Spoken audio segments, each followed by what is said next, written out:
श्रीमन्नारायणाय नमः। श्री उमा महेश्वराभ्यां नमः। श्री परमात्मने नमः। ध्येयं सदा परिवं घनिष्ठदोहं तीर्थास्पदं शिवविरञ्चिनुतं शरण्यं भृत्यार्तिहं प्रणतपाल्भवाब्धिपोतं वन्दे महापुरुषते चरणारविन्दम्।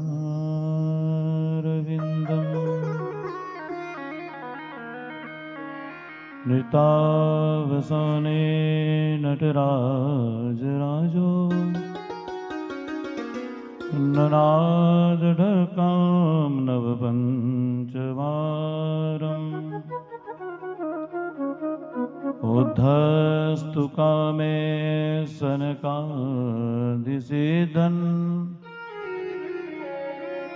एतद्विमर्शे शिवशूद्रजालम्।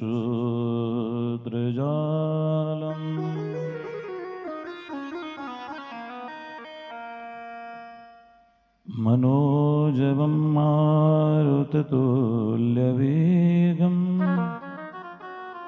जितेन्द्रियं बुद्धिमतां वरिष्ठम् वातात्मजं वानरयोतमुख्यं श्रीरामदूतं शरणं प्रपद्ये। श्रीरामदूतं शरणं प्रपद्ये। श्री सीतानाथसमारम्भां श्रीरामानन्दार्यमध्यमाम् अस्मदाचार्यपर्यन्तां वन्दे श्रीगुरुपरम्पराम्। जय जय श्रीराधारमण, जय जय नवलकिशोर, जय गोपीचितचोर प्रभु, जय जय माखन चोर। कथा प्रारंभ होते है, सुनिए वीर हनुमान, आइए वीर हनुमान। राम लगन और जानकी सदा करे कल्याण। सियावर रामचंद्र जी की जय, पवन सुत हनुमान की जय। उमापति महादेव की जय, बोलो भाई सब संतन की जय। नारायणं नमस्कृत्य नरं चैव नरोत्तमं देवी सरस्वती व्यासं ततो जयमुदीरये। बोलिए गणपति भगवान की जय हो। श्री उमापति महादेव की जय हो। कैलाशपति भोले शंकर भगवान की जय हो। ओम नमः पार्वती पतये हर हर महादेव।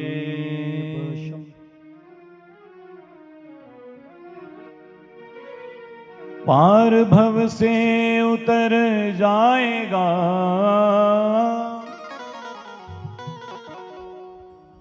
शंकर कहने से तर जाएगा। शिव कहने से तर जाएगा, शिव कहने से तर जाएगा, शिव कहने से तर जाएगा। शिव कहने से तर जाएगा। पार भव से उतर जाएगा, पार भव से उतर जाएगा, पार भव से उतर जाएगा, पार भव से उतर जाएगा। शंकर कहने से तर जाएगा, शंकर कहने से तर जाएगा, शिव कहने से तर जाएगा, शिव कहने से तर जाएगा। पार भव से उतर जाएगा, पार भव से उतर जाएगा, पार भव से उतर जाएगा, पार भव से उतर जाएगा। शिव कहने से तर जाएगा, शिव कहने से तर जाएगा, शिव कहने से तर जाएगा, शिव कहने से तर जाएगा। बोलिए शंकर भगवान की। महादेव।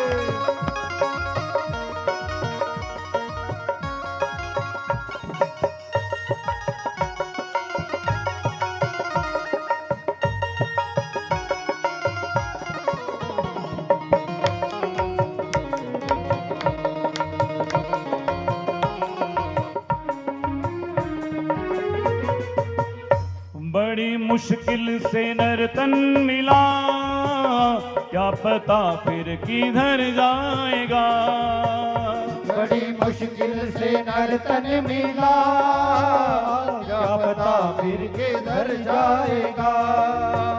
बड़ी मुश्किल से नर्तन मिला, क्या पता फिर किधर जाएगा, बड़ी मुश्किल से नर्तन मिला, क्या पता फिर किधर जाएगा। पार भव से उतर जाएगा, पार भव से उतर जाएगा, पार भव से उतर जाएगा, पार भव से उतर जाएगा। शिव कहने से तर जाएगा, शिव कहने से तर जाएगा, पार भव से उतर जाएगा, पार भव से उतर जाएगा। शिव कहने से तर जाएगा, शिव कहने से काली सेवा भाव से।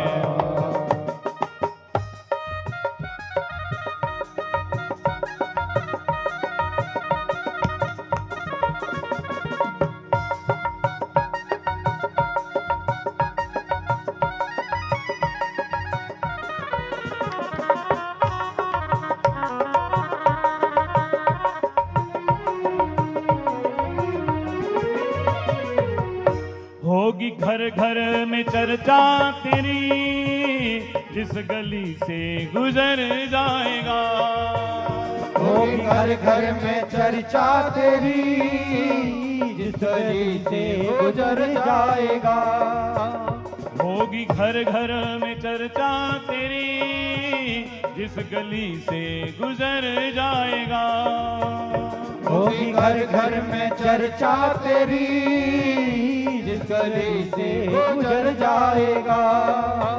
पार भव से उतर जाएगा, पार भव से उतर जाएगा, पार से उतर जाएगा, पार भव से उतर जाएगा।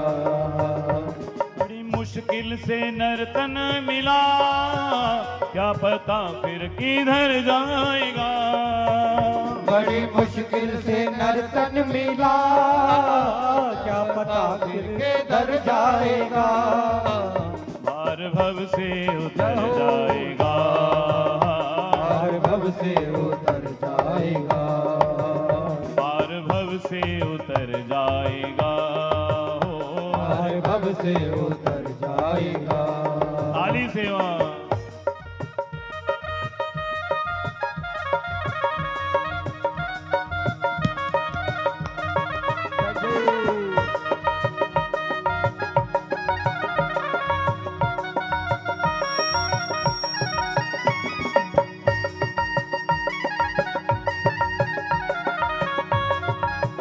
बोलिए शंकर भगवान की। जय हो।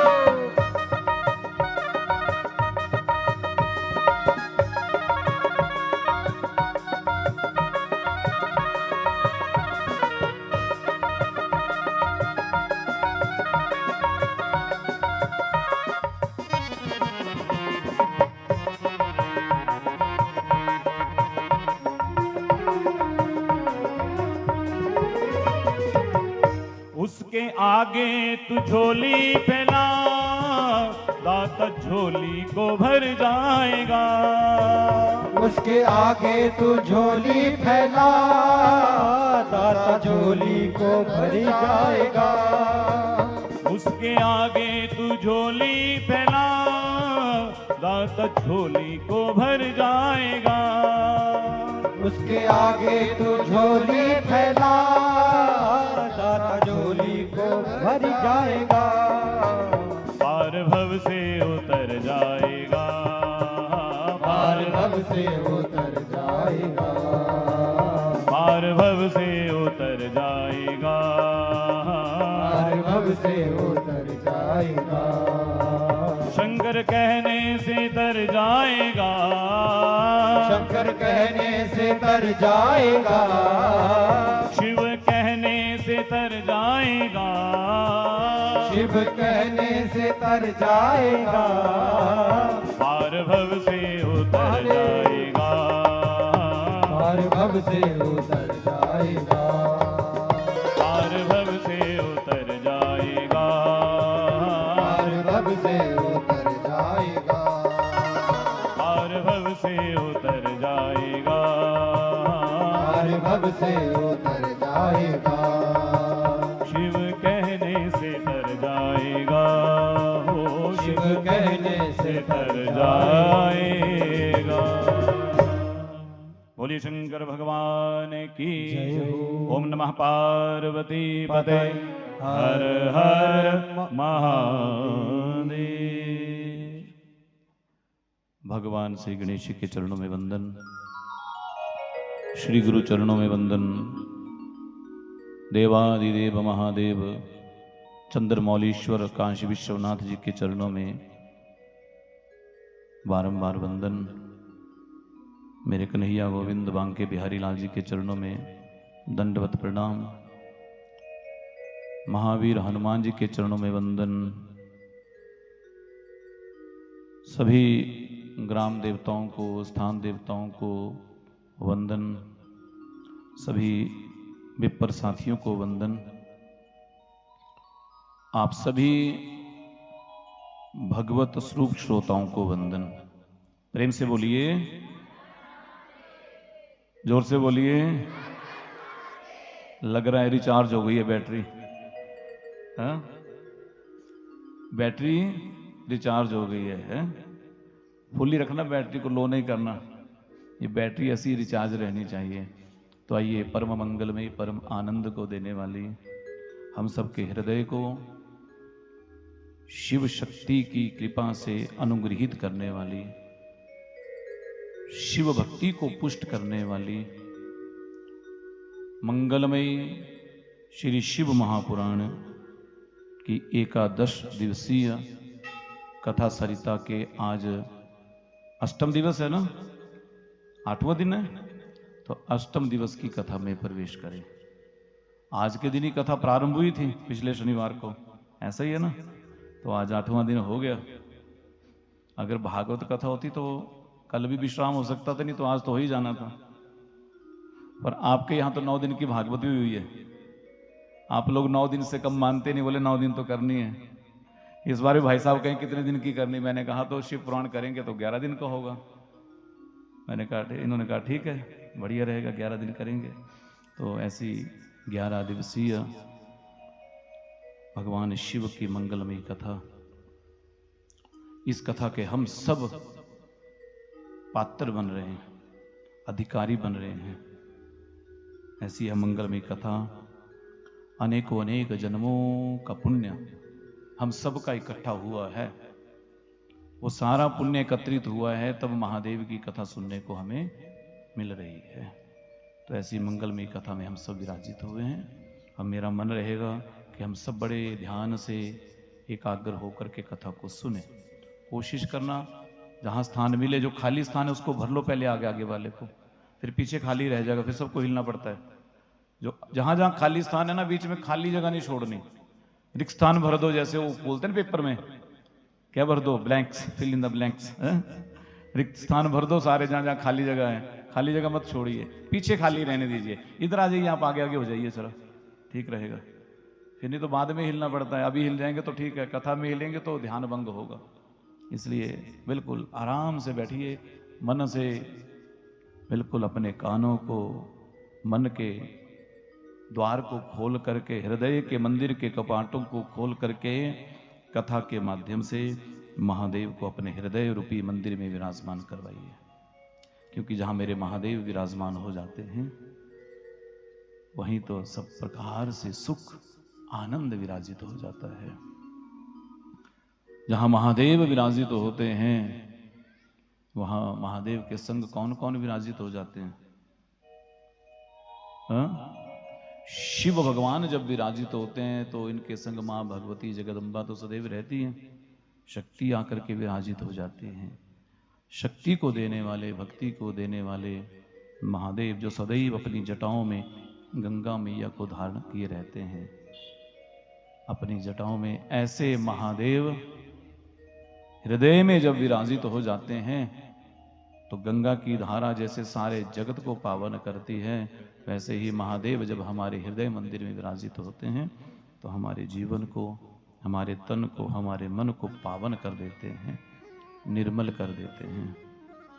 ऐसी भगवान की मंगलमयी निर्मल गंगा सी अविरल धारा की तरह हम सबके कर्ण पटुकों के माध्यम से, कानों के माध्यम से हमारे जीवन को निर्मल करने वाली, प्रक्षालित करने वाली, पावन करने वाली भगवान की मंगलमयी कथा में हम सब गोता लगाएं।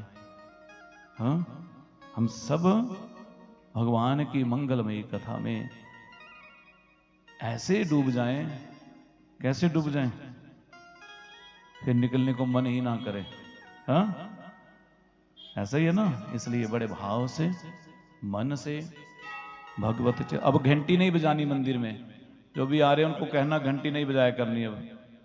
अब घंटी मन की बजाओ, ठीक है? अभी घंटी मन वाली बजाओ, मंदिर की रहने दो, ठीक है? घंटी बजेगी तो सबकी घंटी बज जाएगी फिर, ऐसे ही है ना। हाँ, तो अभी 1 घंटा भर सत्संग करते हैं, फिर ब्रेक हो जाएगा। तो बोलिए शंकर भगवान की, प्रेम से बोलिए। कल कथा को कहां विश्राम दिया था हमने?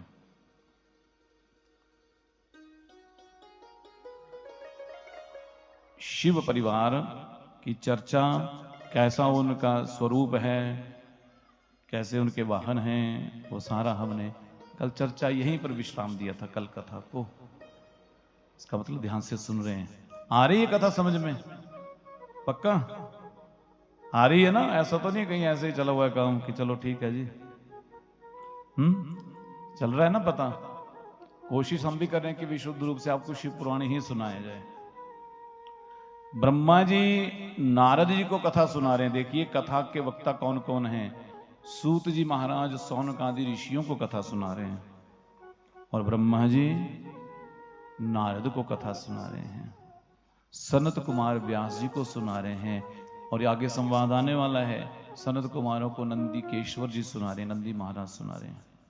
तो आगे चल करके 2 असुर हुए, ब्रह्मा जी कहते हैं, एक रंभ एक क्रंभ, 2 असुर हुए।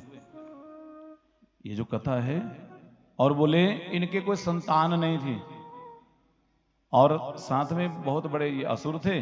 तो देवराज इंद्र और अग्निदेव को प्रसन्न करने के लिए इन्होंने बड़ा भारी तप प्रारंभ किया। देवराज वरुण को और अग्निदेव को प्रसन्न करने के लिए एक जल में खड़े होकर तपस्या करने लगा, और एक अग्नि के बीच में तपस्या करने लगा खड़े होकर के। पर देवराज इंद्र को लगा कि असुरों ने यदि तपस्या कर ली तो क्या मांगेंगे? हमारा सिंहासन मांगेंगे। तो क्या किया? मगरमच्छ का रूप बनाया, बना करके जो जल में तपस्या कर रहे थे उसे खा गए। मार डाला। अकेले रंभ बच गए, और रंभ बचे तो अब उनको कई वर्ष हो गए तपस्या साधना करते हुए, लेकिन प्रसन्न ही ना हो। तो एक दिन इन्हें बड़ा क्रोध आ गया, बोले हमारी तपस्या से देवता प्रसन्न ही नहीं हो रहे। तो क्या किया, तलवार उठा ली, बोले आज अपना सर ही काट करके अपने आप को समाप्त कर लूंगा, क्या करना जीवन जी के, जब हमारी तपस्या से देवता प्रसन्न नहीं हो रहे। जैसे तलवार उठाई, अग्निदेव प्रसन्न हो गए। प्रसन्न हुए, बोले हम आपकी तपस्या से प्रसन्न हैं, मांगो। बोले हमें एक महापराक्रमी पुत्र चाहिए। बोले तथास्तु, ऐसा ही होगा।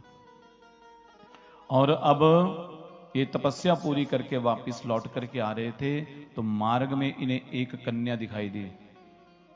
उसका नाम महिषी है, भैंस नहीं है।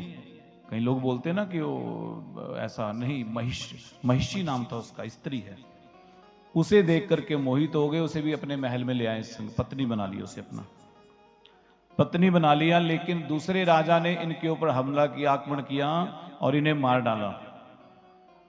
यक्षों ने आकर के सहायता की इनकी पत्नी की और सारे राज्य की, राज्य को सुरक्षित किया, राज्य को सुरक्षित किया। लेकिन अब वो पत्नी सोचे कि मैं भी पति के बिना अकेली क्या करूंगी रह करके। तो जहां पति के लिए चिता सजाई गई थी, उस चिता में ही कूदने को तैयार हो गई, अपने आप को वहीं अपने आप को भी समाप्त कर लूंगी।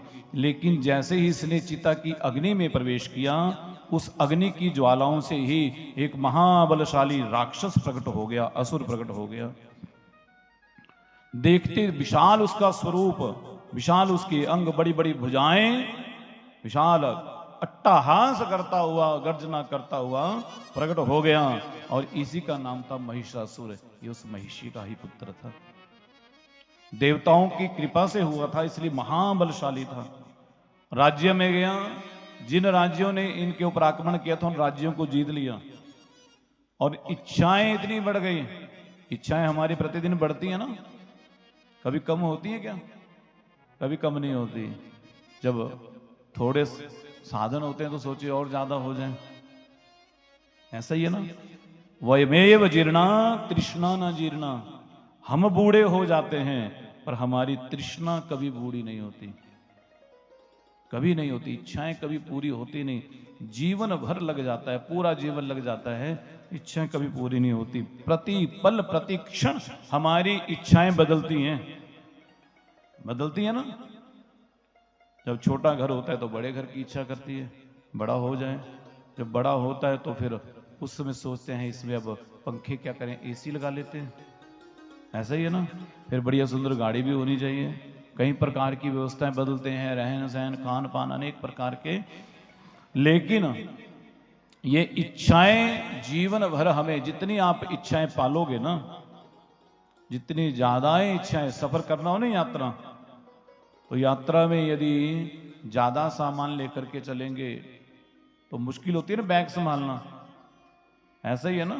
एक तो बस में चढ़ाना उतारना बड़ा मुश्किल रहता है, और साथ में जितना कम सामान लेकर के चलेंगे सफर उतना ही आनंद से व्यतीत होगा। जितना ज्यादा तामझाम होगा उतनी ही समस्या ज्यादा रहेगी, समझ गए? तो प्रेम से बोलिए। इसलिए ये जीवन रूपी यात्रा है, इसमें जितना कम इच्छाओं का सामान रखेंगे उतना ही आनंद रहने वाला है। पर महिषासुर की तृष्णा तो बढ़ती गई, और बढ़ती भी क्या, इतनी बढ़ गई, सोचा अब तो पूरी पृथ्वी का तो राज्य अपना हो गया, पर हमें तो स्वर्ग का अधिकार भी चाहिए। नित्य प्रति बोले सारा संसार त्रिलोक्य हमारे अधीन होनी चाहिए। क्या किया? तपस्या प्रारंभ कर दी ब्रह्मा जी की। ब्रह्मा जी की तपस्या प्रारंभ की। सैकड़ों वर्षों तक महिषासुर ने तपस्या की, ब्रह्मा जी प्रसन्न हो गए। और सब असुर एक ही वरदान मांगते हैं, कल से हम सुन रहे ना, क्या वरदान मांगते हैं? हम कभी ना मरे। यही आसुरी वृत्ति है। क्या है ये? आसुरी वृत्ति, जो ये कहती है कि हम कभी ना मरे। पर हम किस संसार में रहते हैं? कहां रहते हैं? मृत्यु लोक में। और यहां की स्वामिनी कौन है? स्वामी कौन है? राजा कौन है? मृत्यु। जब हमारा जन्म होता है, बाकी तो सब रिश्तेदार पहनाते हैं ना, कपड़े लाते हैं, बोले जी लेके आओ जी, है ना, गिफ्ट देते हैं। एक गिफ्ट हमें परमात्मा की ओर से मिलता है, और वो है हमारी मृत्यु। ये उसी समय निश्चित हो जाती है, कहाँ होनी है, कैसे होनी है, किस स्थान पे होनी, सबकी निश्चित हो जाती है। इसलिए इस संसार में यदि कोई आया है, उसकी मृत्यु निश्चित है। हम कितना भी प्रयत्न कर लें, कितना प्रयास बचने का करें, जाना तो पड़ेगा ही। तो ब्रह्मा जी प्रसन्न हो गए, बोले भाई मांगो वरदान। बोले हम अमर हो जाएं, मरे ना। बोले ये वरदान नहीं दे सकते, कुछ और मांगो। विचार किया, विचार करते हैं ना हम लोग भी, बचने के कई प्रकार के उपाय करते हैं। शरीर थोड़ा कमजोर हुआ तो क्या लगे खाने, च्यवनप्राश, हाँ, मल्टीविटामिन्स, फूड सप्लीमेंट्स। बाल जरा सफेद लगे होने तो क्या लगा करने फिर, हाँ, मेहंदी लगाओ, शैम्पू लगाओ, रंग लगाओ। और परमात्मा इशारा कर रहे हैं, भैया अब तो तुम्हारे बाल भी सफेद हो रहे हैं, अब तो हरि का भजन करो, अब तो भगवान का भजन करो। हाँ, बैठ जाइए माता जी, बैठ जाइए, हरिओम, कृपा करिए।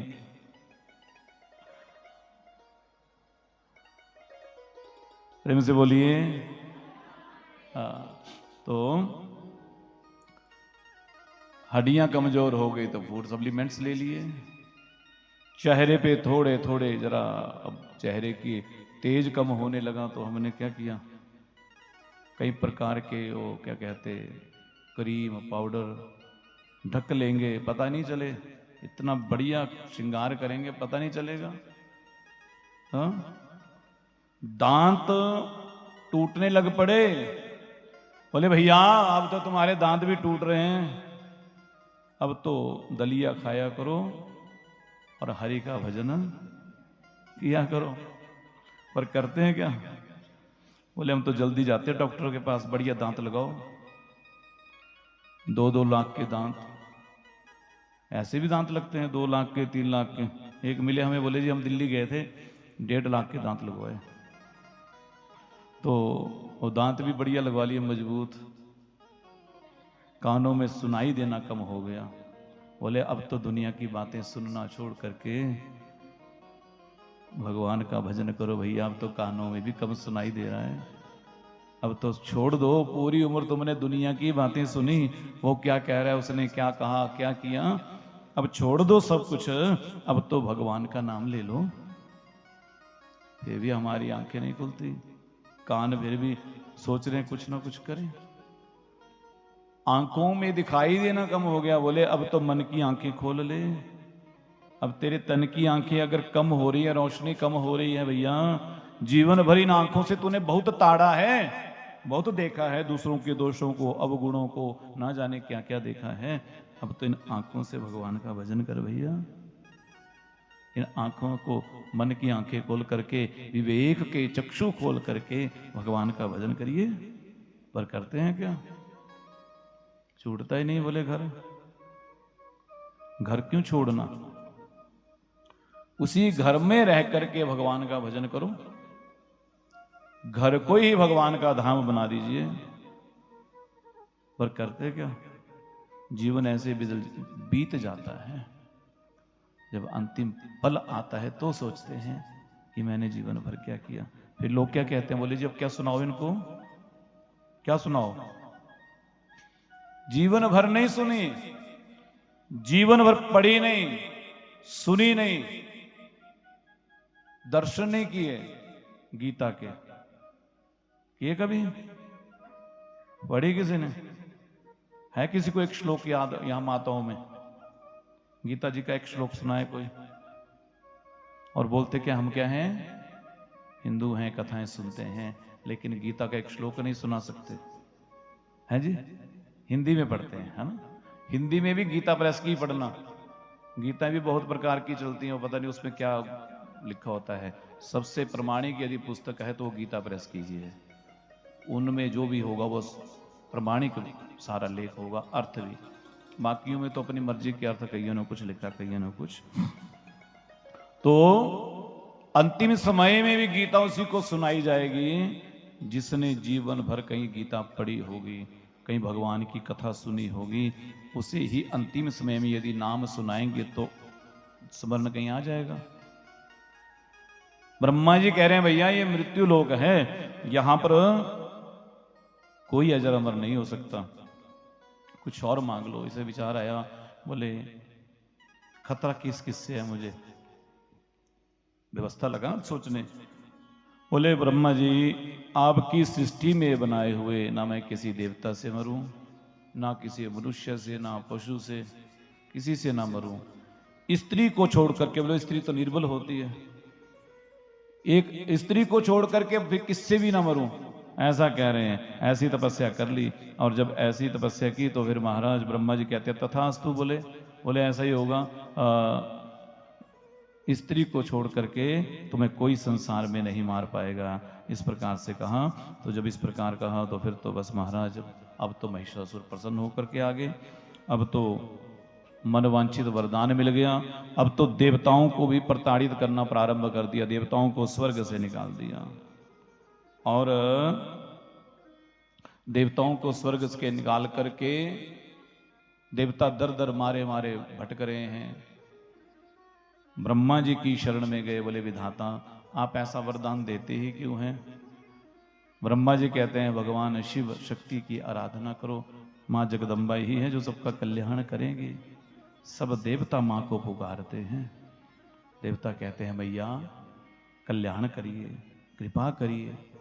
सब देवता आर्त भाव से हे जगदम्बा, हे जगजननी, आप तो सब सारे प्राणियों का कल्याण करने वाली हैं, जन्मदात्री हैं, इस प्रकार से कहते हैं। पुकार रहे देवता, और मां भगवती का ध्यान किया। बोलिए जगदम्बे मैया की। और सब देवताओं ने जब मैया का ध्यान किया तो अब तो मैया ने कहा देवताओं अवश्य तुम्हारा कल्याण करूंगी।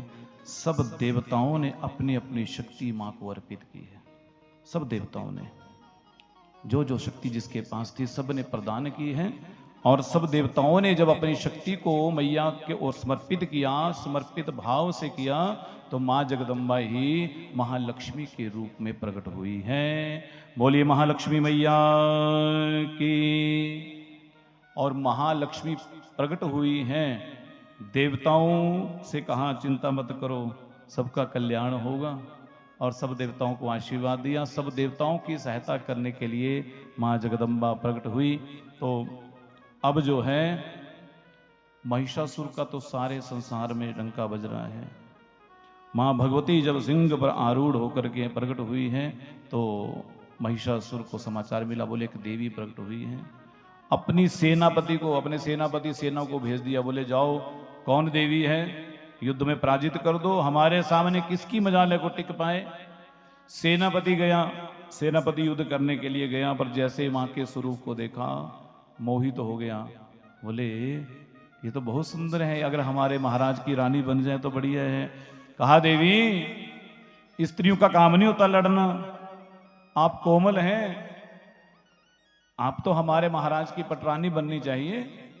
मैया ने कहा दुष्ट उस अपने महाराज को कह दे कि जाकर के पाताल में चला जाए, धरती को छोड़ दे, देवताओं को कष्ट पहुंचाना छोड़ दे। जब इस प्रकार से कहा तो उसने सारा संदेश दिया। महिषासुर ने कहा पकड़ करके लाओ, चाहे जैसे मर्जी लाओ, पर लेकर के आओ। अब तो गए वो सेनाओं, तो जैसे उसने मैया के भुजाओं पर प्रहार किया, देखते ही भस्म हो गया। सारी सेना भागी, अनेक प्रकार के अस्त्र शस्त्रों का प्रयोग किया, लेकिन कोई सेना, कोई उसका असुर टिक नहीं पाया। अंत तो गत्वा फिर अपने आप महिषासुर आया है। हाँ?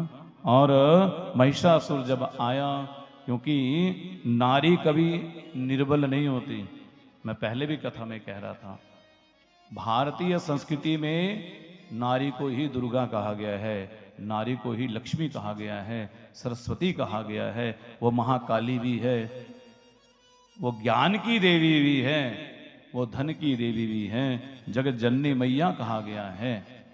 और मां जैसा कोई दूसरा हो ही नहीं सकता।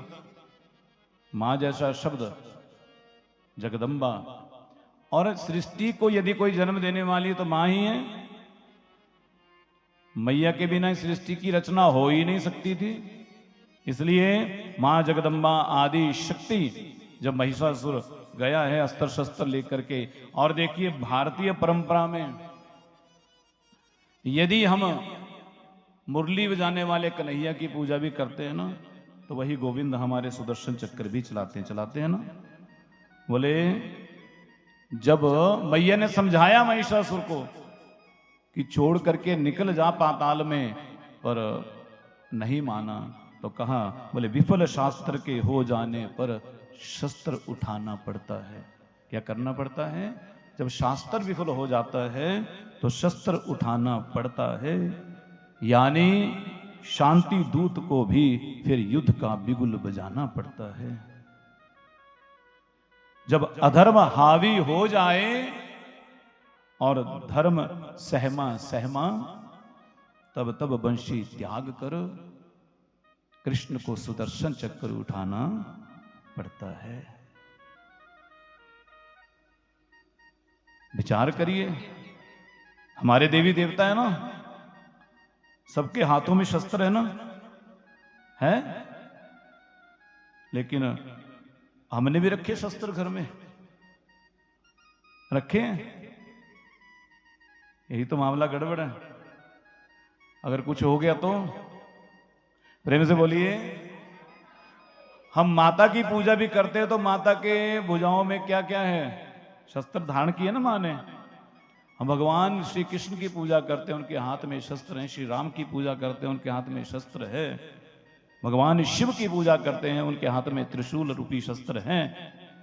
ऐसा कोई देवता है हमारे जिसके हाथ में शस्त्र नहीं है? हनुमान जी के हाथ में गदा है, परशुराम जी के हाथ में बरसा है। अब विचार करिए, हमारी संस्कृति कहती है यदि हम शास्त्र का सम्मान करते हैं, पर जब शास्त्र के ऊपर धर्म के ऊपर आंच आती है तो शस्त्र उठाने से भी हम पीछे नहीं हटते। मैया ने समझाया, जब महिषासुर नहीं माना तो अंतगत्वा भयंकर संग्राम होने लगा। और देखते ही देखते मां भगवती जगदम्बा सिंह की पीठ पर खड़ी हो गई। जब महिषासुर ने शेर के ऊपर सिंह के ऊपर प्रहार किया ना, तो मैया सिंह के ऊपर दोनों पैर रख के खड़ी हो गई। भयंकर मां का रूप, और देखते ही देखते मैया ने चरण प्रहार किया और महिषासुर नीचे जैसे गिरा, एक भैंसे का रूप लेकर के उसी से एक असुर प्रकट हुआ। देखते ही देखते मां भगवती जगदम्बा ने उसका संहार कर दिया। बोलिए जगदम्बे मैया की। जैसे ही मैया ने महिषासुर का संहार किया, अब तो महाराज देवताओं ने बड़ी सुंदर स्तुति की है, और सुंदर स्तुति करके मां की जय जयकार की है। सब देवता गाए जा रहे हैं और कह रहे हैं पुष्पन वृष्टि करके, बोलिए जगदम्बे मैया की। पर दो चोलियां माता सवाली जाए ना खाली, सवाली जाए ना खाली, हो पर दो चोलियां, पर दो चोलियां माता सवाली जाए ना खाली, सवाली जाए ना खाली, पर दो चोलियां, पर दो चोलियां माता सवाली जाए ना खाली, सवाली जाए ना खाली, ओ पर दो चोलियां, पर दो चोलियां माता सवाली जाए ना खाली, सवाली जाए ना खाली, ओ पर दो चोलियां, पर दो चोलियां माता सवाली जाए ना खाली खाली, सेवा, सवाली जाए ना खाली, ऊपर दो चोलियां।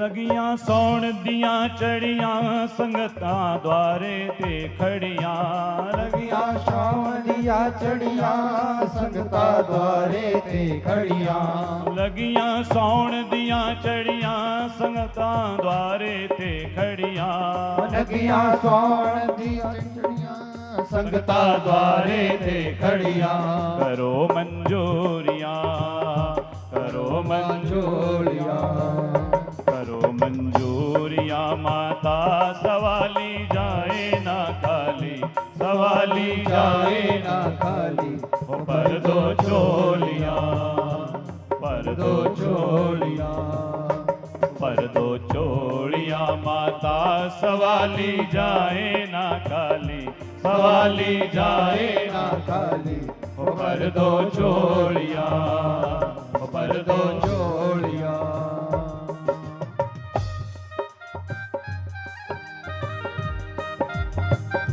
बोलिए जगदम्बे मैया की जय हो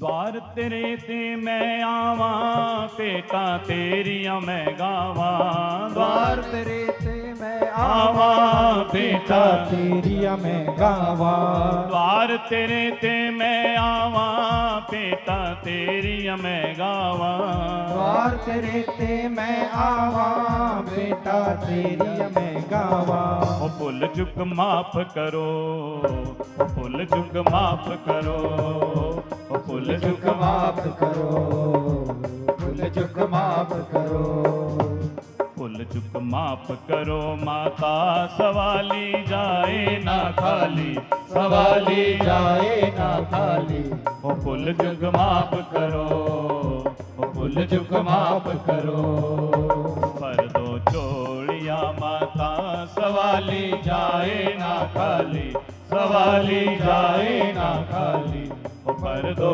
चोड़िया ओ पर दो चोलिया ओ पर दो चोलिया पर दो चोड़िया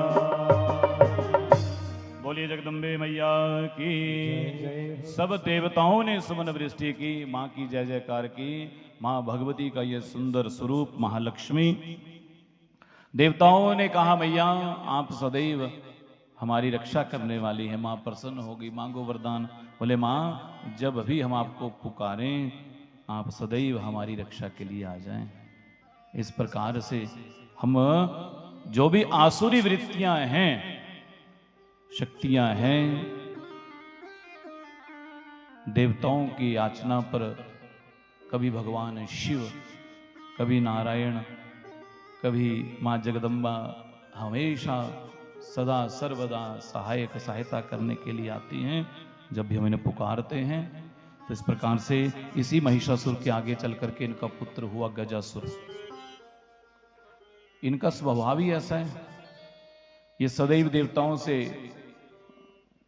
शत्रुता ही रखते हैं बैर ही रखते हैं इसलिए ऐसा स्वभाव इनका कि सदैव बैर रखना दूसरों से लड़ाई झगड़ाई करना आसुरी स्वभाव है ना और देखिए ये जो गजासुर था इसका आधा शरीर हाथी का और आधा मनुष्य का था मानव का था ऐसा इसका ये शरीर तो ऐसा ये इसका शरीर भगवान की तपस्या की और तपस्या करके अब तो महाराज देवताओं को तप के बल से देवताओं को बर्दाड़ित करने लगा देवताओं को कष्ट पहुंचाने लगा संतों को कष्ट पहुंचाने लगा अनेक प्रकार की पीड़ाएं देने लगा और जब पीड़ाएं देने लगा तो भगवान शिव को पुकारा है भगवान शिव आए हैं आकर के इस गजासुर का भी उद्धार किया है और जानते हैं जब गजासुर को मारा ना तो मार करके इसको भगवान शिव ने अपने त्रिशूल पे टांग लिया ऐसे टांग के रखा, कई वर्षों तक उस त्रिशूल में टंगा रहा, और टंगे हुए भी इसलिए भगवान ने शिव की स्तुति की है, त्रिशूल पे टंगे हुए भी। कब याद आई? जब त्रिशूल लगी है, तो इसे याद आ गई महादेव की। महादेव इसकी स्तुति से प्रसन्न हो गए। महादेव कहते, तूने इस स्थिति में मेरा भजन किया, स्तुति की है, मांगो वरदान क्या चाहिए? महादेव बस मुझे इतना चाहिए कि ये जो मेरी चर्म है, चमड़ी है ना, मेरी खाल है, इस खाल को आप सदैव अपने तन पर ओढ़ें। ये वरदान मांगा। महादेव ने कहा तथास्तु। इसलिए महादेव गज चर्म वसन धारी, उस गज की उस चमड़ी को, उस खाल को धारण करते हैं। जैसे बागंबर पहनते हैं ना, ऊपर के अंगों को उस चर्म से ही, गज के चर्म से ही ढकते हैं। ये आशीर्वाद दिया। मानो भगवान कहते हैं कि मुझे किसी भी भाव से, परमात्मा सब में सम भाव रखते हैं, किसी से द्वेष नहीं है। उनको उतने, जो उनको भाव से बचता है उसे मिल जाते हैं, वो कोई भी हो जाए। मैं कहता हूं, हर कथा में कहता हूं कि वो कोई भी हो, भाव से भगवान को एक पत्ता भी अर्पित कर देना तो वो स्वीकार कर लेते हैं। यदि भाव नहीं है तो कुछ भी नहीं है। बिना भाव के भगवान रिश्ते नहीं है, बिल्कुल नहीं रिश्ते। दक्षिण भारत की एक घटना है, कथा है, सच्ची घटना है। तो वहां पर एक कन्नप्पा नाम के एक भगवान शिव के भक्त हुए, और आप जब उनकी कथा सुनेंगे ना तो आप आश्चर्यचकित हो जाएंगे। वो आंध्र प्रदेश में आज भी वो मंदिर है, वहाँ जिस मंदिर में वो रहते हैं, वो मतलब वो पूजा की थी उन्होंने उस पहाड़ी पर। ऐसे कन्नप्पा की कथा, तो इन्होंने तो अपनी आंख चढ़ा दी थी महादेव को निकाल करके। एक घने जंगल में इनका जन्म शिकारी के यहाँ हुआ। वो शिकारी थे, माता पिता, शिकार करना, पशुओं को मारना, खाना, वैसे रहते। और ये भी वैसे ही शिकारी और शिकारी, लेकिन एक बार ये जंगल में गए, शिकार के नाते गए, और उस जंगल में एक पहाड़ पर गुफा में एक मंदिर था, शिवलिंग था। मैं कह रहा था ना परसों भी कि भक्ति का संस्कार यदि हमारा को पूर्व जन्म का भी है तो वो कभी ना कभी तो प्रकट होना ही है, उसका कोई ना कोई बहाना बनना है। तो उस गुफा में गए, शिवलिंग को देखा, पूजा हुई थी। इनको ध्यान आया, बोले कोई देवता होगा ये, पर मैं कैसे पूजा करूं इनकी, अब मुझे तो पूजा आती ही नहीं। तो बोले वैसा मैंने सुना है कि पहले देवता को स्नान कराया जाता है। तो क्या किया जानते हैं, इसके पास कोई पात्र तो था पानी लाने के लिए, तो मुंह में पानी भर के लाया और मुंह का ही पानी महादेव पर चढ़ा दिया। भर के लाना और चढ़ाना। अब वो तो चढ़ा दिया, बोले स्नान तो हो गए, भोग क्या लाएं? तो जो शिकार किया था, मांस था ना इसके पास, वो मांस का ढेला ही शिवलिंग के पास चढ़ा दिया। तो जंगल में शिवालय था, तो पुजारी सुबह आते थे, शाम को डर के मारे आते ही नहीं थे, दिन दिन में निकल जाते थे वापस। शिकारी तो जंगल में रात में ही जाते हैं। तो दूसरे दिन जब पुजारी आए, पुजारी ने देखा ये तो मांस का ढेला किसने चढ़ा दिया, अपवित्र हो गया, सारा शिवालय गंदा कर दिया, पता नहीं कोई जंगली जानवर तो नहीं लेकर के आया, क्या हुआ? उन्होंने पूरे मंदिर को धोया, उस मांस के लोथड़े को दूर फेंका, गंगा जल से साफ किया, पुनः पूजा की। तो अब ये दोबारा शिकार करने उधर आया। अब क्या हुआ, जब दोबारा आया तो मन हुआ चलो देवता को थोड़ा सा और चढ़ा के आते हैं। वैसे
गाइए सभी। धराय हर हर भोले नमः शिवाय। ओम नमः शिवाय, ओम नमः शिवाय, हर हर भोले नमः शिवाय।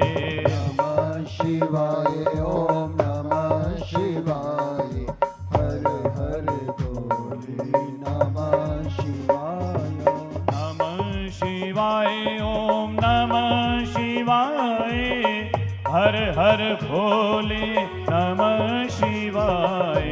नमः शिवाय, ओम नमः शिवाय, गाइए हर सभी। हर भोले नमः शिवाय।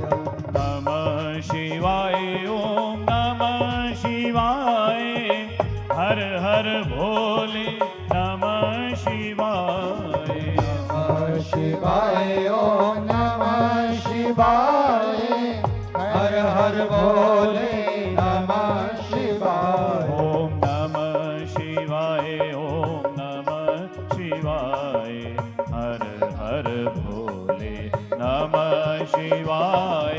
नमः शिवाय, ओम नमः शिवाय, हर हर भोले नमः शिवाय।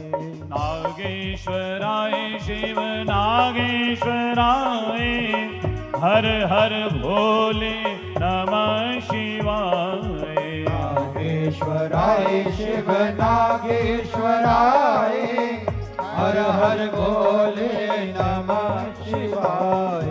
नागेश्वराय शिव नागेश्वराय, हर हर भोले नमः शिवाय। नागेश्वराय शिव नागेश्वराय, हर हर भोले नमः शिवाय। ओम नमः शिवाय, ओम नमः शिवाय, हर हर भोले नमः शिवाय। नमः शिवाय, ओम नमः शिवाय, हर हर भोले नमः शिवाय। बोलिए शंकर भगवान की। ओम नमः पार्वती पतये हर हर महादेव। प्रेम से बोलिए। हाँ तो देखिए भगवान शिव वो जाति से शिकारी था, भील था, पशुओं को मारने वाला था, उसके ऊपर भी कृपा कर दी। और ये शिवरात्रि की कथा में भी सुनेंगे हम लोग। कल शिवरात्रि है ना, कल क्या है, महाशिवरात्रि। और महाशिवरात्रि है, आपको हमने बता दिया है कल क्या हुआ है। कई लोग भेज रहे मैसेज अभी भी, शिव पार्वती विवाह की शुभकामनाएं। मामला गड़बड़ है ना, हम लोग पढ़ते नहीं,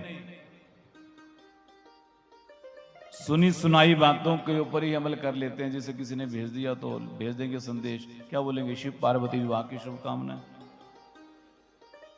मामला गड़बड़ है ना। इसलिए शिव पुराण को घर पे रखो, पढ़ो कि शिवरात्रि को हुआ क्या। गूगल सर्च नहीं करना, गूगल पे गलत भी बताते हैं कई बार, क्योंकि वहां किसी ने हमारी तरह किसी ने डाला होता है बीच में, वही डाटा वो उठा के भेज देते हैं। जब सर्च करेंगे आप कब हुआ शिव पार्वती का विवाह, तो वो डाल देते हैं डाटा वो, और उसको पढ़ के कई लोग तो गूगल को विश्वास करते हैं। ब्राह्मण का नहीं करेंगे, पंडित का नहीं करेंगे, किसका करेंगे, गूगल का। गूगल गुरु है जी। कल फोन आ गया शाम को, बोले जी हमारे बेटे का जन्मदिन आपने बताया रविवार को है, पर मेरा मोबाइल तो कह रहा है कि वो सोमवार को जन्मदिन है। मैंने कहा तो आपको मोबाइल की माननी है तो मोबाइल की मान लो, अगर मेरी माननी तो देख लो। तो इसलिए ये मोबाइल भी कई बार गड़बड़ करता है ना, सहायता भी करता है, कई बार गड़बड़ करता है। शिवरात्रि को क्या हुआ है, शिव पार्वती का नहीं जी, हाँ भगवान शिव कल प्रकट हुए हैं ज्योतिर्लिंग के रूप में। यह है कल का दिन, ध्यान से सुनना। कई लोग नए आए ना, जानकारी नहीं होती। कल शिव पार्वती का विवाह नहीं हुआ है, विवाह हुआ है चैत्र महीने में। हम लोग मनाते हैं, हम लोग भूल जाते हैं।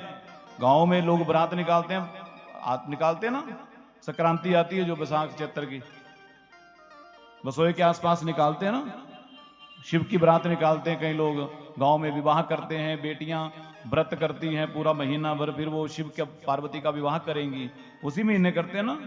फिर कल कैसे हो गया? वो करते ठीक है, लेकिन हम लोगों को पता ही नहीं है। समझ गए? इसलिए कल महाशिवरात्रि है। कल भगवान शिव ज्योतिर्पुंज के रूप में प्रकट हुए थे, शिवलिंग के रूप में प्रकट हुए थे पहली बार। और सबसे पहले भगवान शिव की पूजा स्वयं नारायण और ब्रह्मा जी ने की थी। इसलिए इसे महाशिवरात्रि कहा जाता है। प्रत्येक माह में शिवरात्रि आती है। वो आज बताएंगे आपको कि कौन कौन सा प्रहर कब है और किस प्रहर में कौन सी वस्तु सामग्री विशेष रूप से चढ़ानी महादेव को, किस वस्तु से अर्घ देना है, आगे सुनाते हैं। अभी तो कथा को आगे लेके चलते हैं ना। तो ब्रह्मा जी देवऋषि नारद को सुना रहे हैं। ब्रह्मा जी कहे, नारद एक बार क्या हुआ, मैं सृष्टि की रचना कर रहा था ना, पुरुष तो मैंने बना दिए, सनत कुमारों को प्रकट कर दिया, 10 ऋषियों को प्रकट कर दिया, पुरुष तो बना दिए पर स्त्री बना ही ना पाऊं, स्त्री बने ही ना, नारी बना ही ना पाऊं। और बोले जब नारी नहीं बना पाया तो महादेव का ध्यान किया। महादेव का जब ध्यान किया तो मेरे महादेव ही अर्धनारीश्वर रूप में प्रकट हो गए हैं। और जैसे ही अर्धनारीश्वर प्रकट हुए, उन्हीं से बोले मां शक्ति आदि शक्ति प्रकट हो गई। उन्हीं के आशीर्वाद से मैंने स्त्री नारी का निर्माण किया। और इस प्रकार फिर वो शक्ति पुनः भगवान शिव के आधे अंग में समाहित हो गई। एक तरफ स्त्री का शरीर था बाईं ओर और एक तरफ पुरुष का। इसलिए भगवान का एक अवतार हुआ है, अर्धनारीश्वर अवतार। इस प्रकार से भगवान शिव के अनेकों अनेक अवतार हुए हैं। और उसी में एक अवतार हुआ है नंदीश्वर अवतार। नंदी जी महाराज है ना जो, उनका भी अवतार हुआ है। वो साक्षात शिव ही हैं। एक शिलाद नाम के ऋषि थे और वे ऋषि भगवान शिव की बड़ी तपस्या करते थे। भगवान शिव की तपस्या करते थे, पर एक बार इन्होंने क्या किया, शिव की प्रेरणा से ही शिव ही जो है वो देवराज इंद्र बन के आ गए। परीक्षा लेने, बोले किन की तपस्या कर रहे हो? वो प्रसन्न होते, हाँ हमारी करो, किसी और देवता की करो। और इन्होंने कहा, बोले बिल्कुल नहीं, चाहे महादेव करोड़ों वर्षों में प्रसन्न हों, उन्हें रिझाने के लिए मुझे अनेकों अनेक जन्म लग जाएं, पर मैं भगवान शिव की भक्ति को कदापि नहीं छोड़ने वाला। यही बात है, ध्यान से सुनना। हम लोग क्या करते हैं, किसी ने कह दिया भगवान शिव की पूजा करना 1 महीना 2 महीने 3 महीने करेंगे, 4 महीने करेंगे, बोले जी फल तो कुछ नहीं मिला। फल, कई लोग तो ऐसे कहते हैं, किसी को उपाय बता देना कि आपने जल चढ़ाया करना भगवान शिव को, कच्चा दूध चढ़ाया करना। महीने बाद फोन करेंगे, जी काम तो बना नहीं, हाँ काम तो बना नहीं, कितनी जल्दी है। ऐसे ऐसे थोड़ी बनेगा।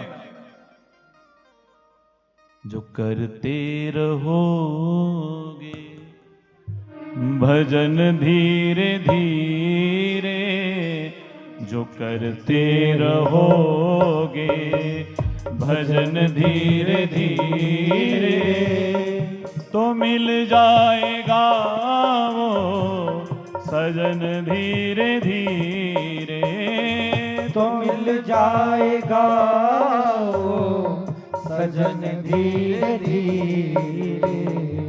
जो करते रहोगे, जो करते रहोगे भजन धीरे धीरे, भजन धीरे धीरे, तो मिल जाएगा वो सजन धीरे धीरे, तो मिल जाएगा वो सजन धीरे धीरे, तो मिल जाएगा वो सजन धीरे धीरे, तो मिल जाएगा वो सजन धीरे धीरे,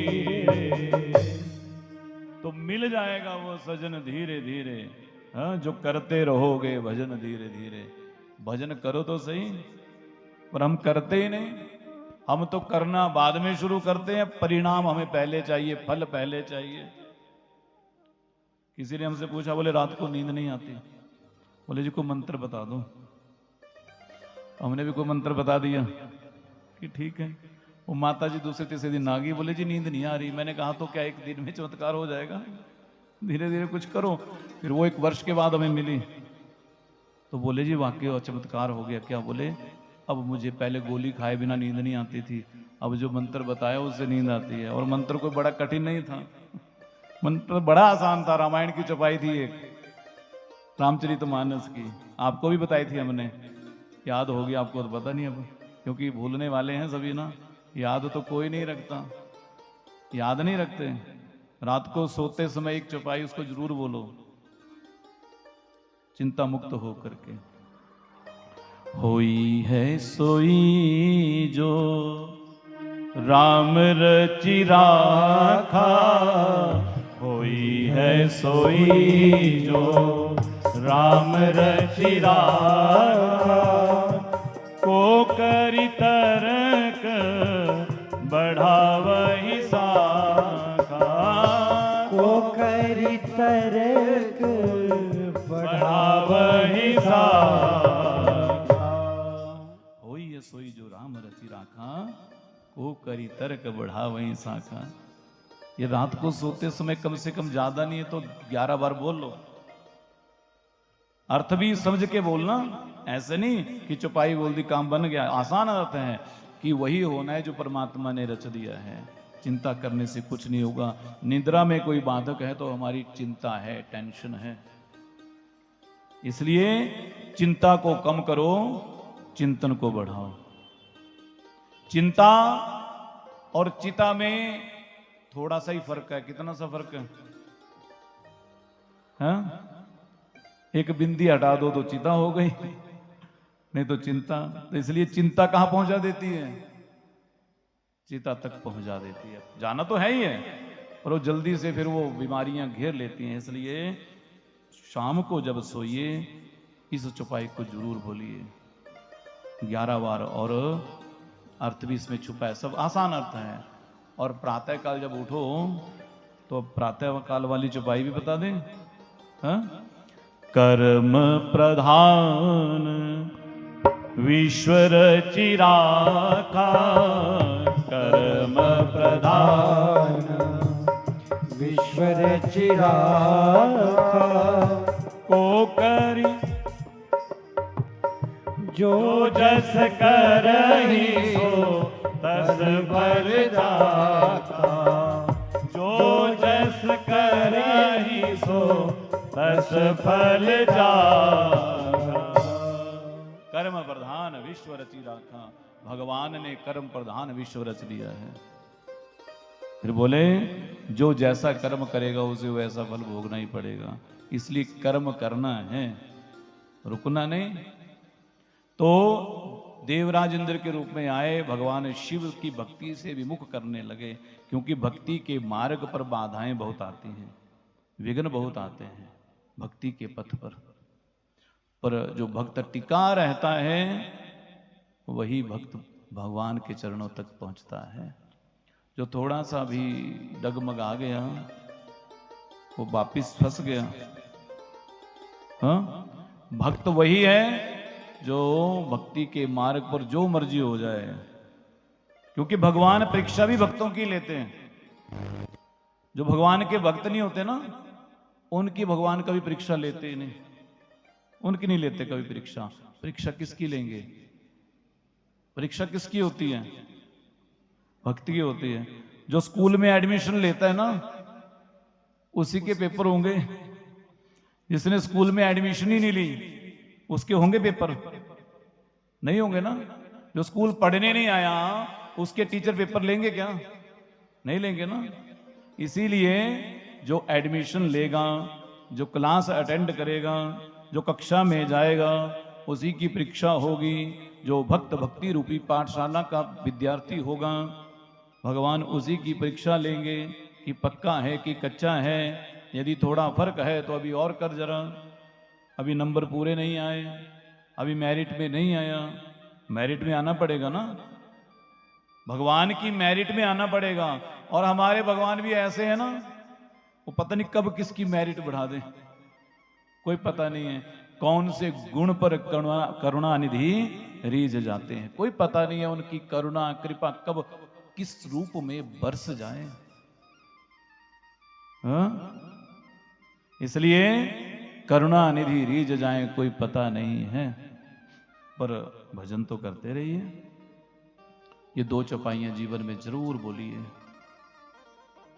भगवान शिव ने परीक्षा ली, बोले बिल्कुल नहीं छोड़ सकता, चाहे महादेव मेरी भक्ति से प्रसन्न हो ना हो, कभी ना कभी तो रीझेंगे, कभी ना कभी तो प्रसन्न होंगे। मैं सब कुछ छोड़ सकता हूं पर भगवान को छोड़ नहीं सकता। क्या कहा? पर हम ऐसे थोड़ी हैं। हम सबसे पहले किसको छोड़ते हैं? यदि कहीं जल्दी जाना हो ना तो क्या बोलते हैं? बोले आज पूजा नहीं करेंगे जी भैया, आज क्या करना है, आज तो जल्दी जाना है। ऐसा करते हैं ना। आज क्या छोड़ेंगे? पूजा छोड़ेंगे, भगवान को छोड़ेंगे सबसे पहले। आज तो जाना है जी, जल्दी आज नहीं करनी पूजा, आज जल्दी जाना है। चाय नहीं छोड़ेंगे, ब्रेकफास्ट नहीं छोड़ेंगे, कपड़े नहीं छोड़ेंगे, कपड़े प्रेस होने चाहिए ठीक। हाँ? वो सारी व्यवस्था ठीक होनी चाहिए, उनमें नहीं गड़बड़ होनी चाहिए। मोबाइल नहीं छोड़ेंगे। कभी ऐसा भी हुआ कि चलो कोई बात नहीं, जल्दी है तो भी क्या हुआ, पूजा करके ही जाएंगे। चलो इतना हो सकता है कि जहां आपको 1 घंटा लगता है कोई बात नहीं, आज जल्दी है, पर भगवान को बिल्कुल मत छोड़ो ना, कभी नहीं छोड़ो। पर हम तो हैं ही ऐसे, सबसे पहले भगवान को ही छोड़ेंगे। हाँ? छोड़ते हैं ना। ये सबकी बात, मेरी बात भी ऐसी है। ये तो कुर्सियां बदली हैं तो आपकी तरह ही है ना। ये तो थोड़ी व्यवस्था बदल दी है, थोड़ा और क्या है। तो ऐसा ही है, भगवान को छोड़ते हैं, भगवान को मत छोड़िए। और काम कोई छूट जाए छूट जाओ, पर भगवान को नहीं छोड़ना। और कभी घर से निकलो ना तो अपने गोविंद से मिल करके जाइए, महादेव से मिल करके जाइए। हम जा रहे हैं। जब भी घर से बाहर निकलिए, घर से निकलते समय 2 लोगों से जरूर मिल करके जाना। किस किस से? एक अपने गोविंद, अपने प्रभु से। हम जा रहे हैं, कृपा बनाए रखना। हाँ? और अपने घर के जो बड़े बुजुर्ग हैं, माता है, पिता है, अवश्यमेव एक उनसे भी कह दो। आप कह देंगे ना, चरण छू के चले जाएंगे ना, तो उनको बहुत आनंद आएगा। और जिस घर के माता पिता प्रसन्न हो जाते हैं, वो जिस कार्य के लिए भी हम जा रहे हैं वो कार्य सफल हो जाता है। समझ गए? इसलिए सदैव ये 2 काम जरूर करना। और भगवान को केवल मात्र एक मूर्ति मत समझिए। हम भगवान को क्या समझते हैं? मूर्ति। मूर्ति समझते हैं ना? हैं? भगवान को अपने घर का सदस्य बनाइए। जिस दिन आपके मन में ये विचार आ गया, किसी ने आपसे पूछा घर में कितने लोग हैं, तो हम क्या बोलते हैं? कितने लोग हैं, जितने हम होते हैं उतने बोलते हैं ना। भगवान के थोड़ी देते परिचय साथ में कि भगवान भी हमारे संग हैं। आप कह दीजिए हम अपने गोविंद के संग, अपने महादेव के संग 5 लोग हैं, अगर 4 हैं तो वो भी हमारे संग तब रहेंगे वो साथ में। उनको तो गिनती में रखते ही नहीं। और अपने आप तो ठंडे गर्म पानी से नहाते हो, और अपने घर के ठाकुर जी को, महादेव को किससे नहलाते हो? ठंडे पानी से। हाँ? तो हम उसको मूर्ति समझ रहे ना। ये तो पीतल की मूर्ति है, सोने की मूर्ति है, पत्थर की मूर्ति है, इनको कौन सी ठंड लगती है। यदि आप मूर्ति को पत्थर मान रहे हो तो वो पत्थर बन के ही रहेंगे, फिर वो कभी नहीं मिलने वाले। समझ गए? यदि पत्थर ही समझ रहे ना, पीतल ही समझ रहे तो पीतल ही बन के रहेंगे, वो नहीं मिलेंगे। धन्ना जाट ने पत्थर में भगवान को पा लिया, पाया ना, तो बस फिर वो तो पत्थर था, वो शालिग्राम भी नहीं थे। शालिग्राम होते तो भी मान लेते, वो तो पत्थर पंडित जी खड्ड से ले गए उठा के। आपकी खड्ड कौन सा, क्या नाम है इसका? मान खड्ड। जैसे मान लीजिए कोई पंडित जी आपके यहाँ आते हो, जैसे अपने पुरोहित जी हैं, तो आगे कभी गांव में, ये तो ब्राह्मणों का गांव में वैसे ज्यादा ना, और वो जहां जाते थे वहां जट्टों का गांव था, जट थे वो पंजाब के। तो जैसे शालिग्राम में हमने रखे हैं, कल शालिग्राम जी की बड़ी महिमा सुनी ना हमने, साक्षात नारायण हैं। एक बात बोलूं, आप सोने की मूर्ति पर, माताओं को स्पर्श निषेध है ना, बोले सोने की मूर्ति ना मिले, पीतल की ना मिले, चांदी की ना मिले, चाहे अष्ट धातु की ना मिले, सबसे श्रेष्ठ यदि पूजा है तो शालिग्राम भगवान की है। इनका दर्शन, इनका चरणोदक सब प्रकार के पापों को दूर करने वाला है।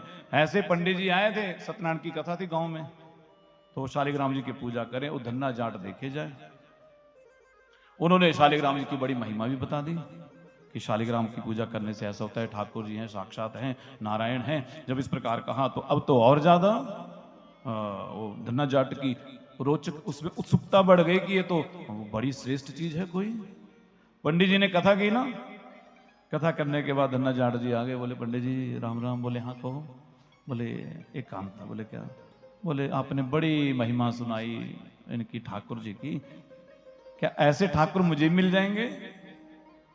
अब पंडित जी ने देखा जट है, ये पीछा छोड़ेगा नहीं।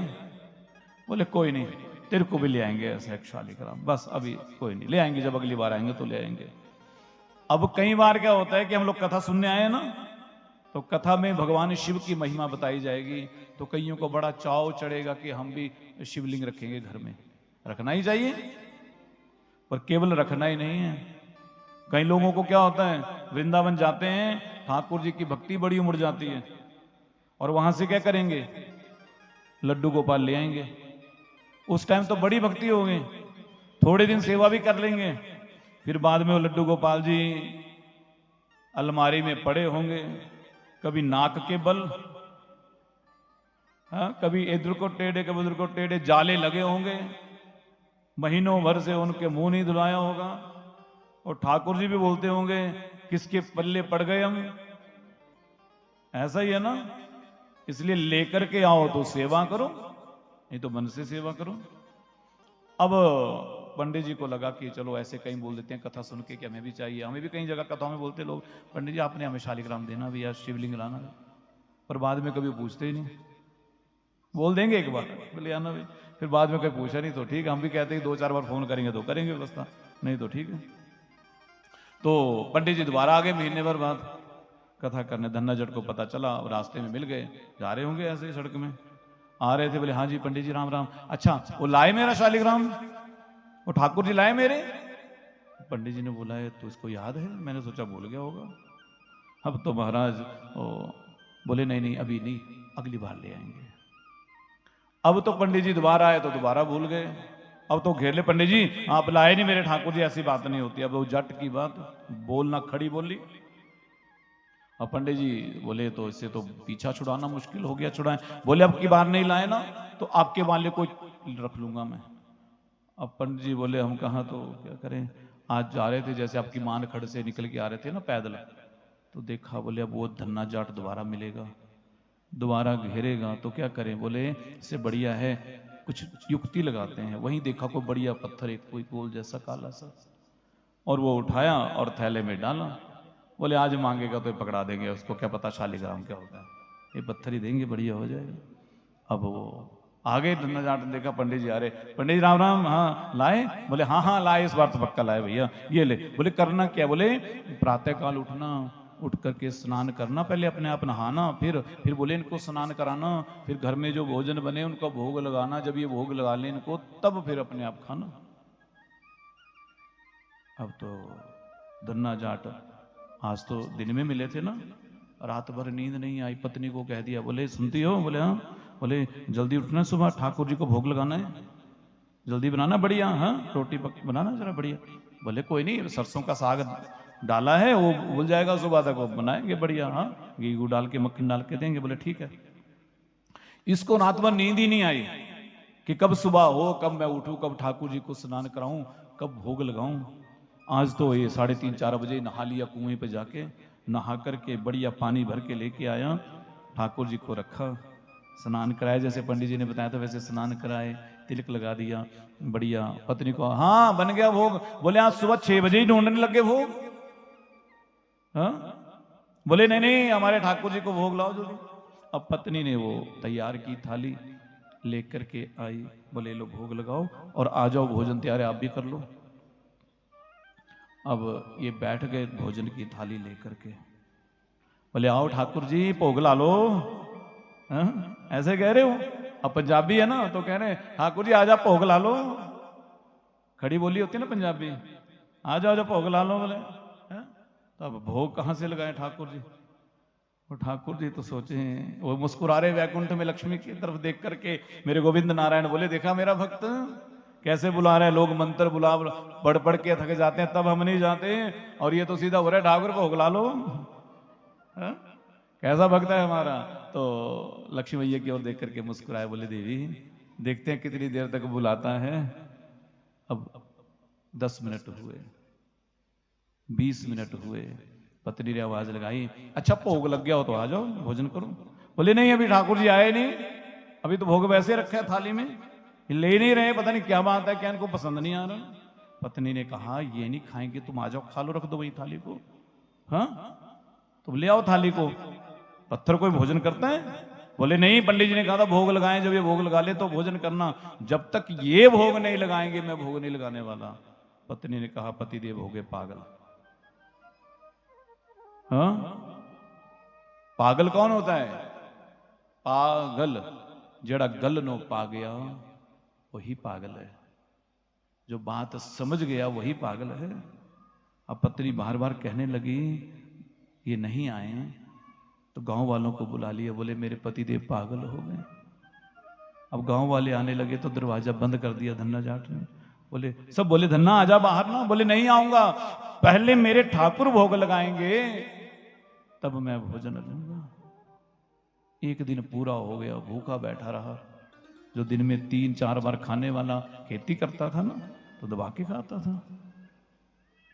हाँ तो अब वो एक दिन बीत गया, सब कहे पत्नी रोए, बोले पति देव को क्या हो गया, ना जाने किसी ने जादू टोना कर दिया, ये तो पागल हो गए, क्या करूं। रोए पूरा परिवार पूरा गांव। बोले धन्ना बाहर आ जा। एक दिन बीत गया, एक रात बीत गई, धन्ना जाट बाहर नहीं आए। दूसरे दिन की सुबह हो गई, धन्ना जाट कह रहे ठाकुर भोग लगा लो ना, ठंडा हो गया तो गर्म करवा देता हूं, कर लेना। बोलता क्यों नहीं कुछ, अब वो पत्थर से क्या बोला जाए।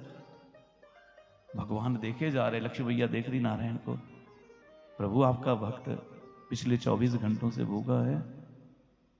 भगवान कहते देखते हैं अभी कितना देर और टिकता है। हाँ? और जानते हैं फिर उस दिन भी पूरा दिन भूखे रहे। पत्नी बुला बुला के थक गई, नहीं आए। 2 दिन 2 रात भूखे रहे। जब तीसरे दिन सुबह हुई तो मेरे गोविंद जिस चौकी पर वो पत्थर रखा था ना उसी पर आकर के बैठ गए। बोले धन्ना ला तू अपना भोग ला, मुझे खिला, लाना। धन्ना कहते प्रभु बड़ा समय लगा दिया आपने आने में। हाँ हे ठाकुर अब कहाँ गए थे? बोले जरा हम काम में व्यस्त थे ना। बोले आज के बाद नहीं जाना, यही रहना, 2 दिन से भूखा हूं मैं। आज धन्ना के हाथ से भगवान ने मक्की की रोटी और साग खाया है। हाँ? जब भगवान ने पा लिया तो धन्ना ने 2 दिनों तक तपस्या की, तपसाधना की। भगवान मिलते हैं पर यदि हमारा भाव है तो, भाव नहीं है तो मंत्र कितने भी पढ़ लो, पूजा पाठ कितना भी कर लो, अगर मूर्ति को पीतल ही समझते रहोगे, पाषाण ही समझते रहोगे तो वो पाषाण ही बनी रहेगी। और यदि भाव जागृत हो गया तो मेरे गोविंद तो उस नदी के पत्थर से भी प्रकट हो जाते हैं। प्रेम से बोलिए। वो धन्ना जट के यहां तो वो तो गमुए भी चराते थे, खेती मजदूरी भी करते थे, सब कुछ करते थे मेरे गोविंद नारायण।